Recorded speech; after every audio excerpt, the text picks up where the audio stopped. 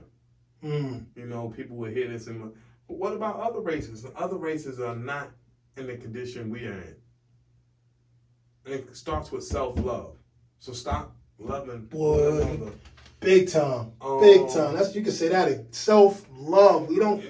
We ain't taught to love ourselves. We taught to hate ourselves. But that's the thing. I'm not even gonna go do your thing, but definitely self-love. Thing is, you know, and I mean, because I'm guilty of not having self-love to my people. Like I've been very conscious as I got older. Another thing, what's going to help our nation is we got to treat our women right. You know, and I've been guilty of treating women all the wrong way. We got to treat our women right. Women, we got to treat our men right. Big time. Big time. Both ways. The most important thing is, let's just look forward to grow with each other. You know, stop putting out negative images of us. You know, depict us as kings and queens, which we are. And always work hard. Don't fall for the stereotypes. We're not lazy. We're not dumb. We're not selfish. We're not crooks. We're not greedy. We're not weak. Not at all. So we gotta let them images go that we seen on TV, heard on the radio. You know, we gotta let that image of ourselves go, and we can grow. That's my advice to everybody. No doubt. Hopefully you're listening, you're taking it in. Hope you're listening to this interview with an open ear and open mind. Your mind is like a parachute. It don't work if it's not open. If it's closed, you're in trouble. So there's a lot of Jews said, there was a lot of knowledge shit. I would say go back and listen to it 2 more times, because it's like a movie. You watch it one time, you get entertained. You watch it a second time, you catch something. You watch it a third time, you catch a full revelation about the whole movie. So listen to it again, listen to it again. Where can the people find you at, man? Okay, my Instagram is Kamal, Kamal. Last name Braddox, Braddox. Same as Facebook, Kamal Braddox, Kamal, Braddox, Braddox. You can subscribe to my YouTube page. It's KAMAL-B, KAMAL-B. At the end of the day, I want to say love and peace to all my people. I love y'all. I want us to grow. I want us to be one great nation again. And when I say great nation, a great black nation, because that's what we are. We are black kings and queens. We rule the earth. So let's get our rulership on. Good interview, man. Get out of here. Word.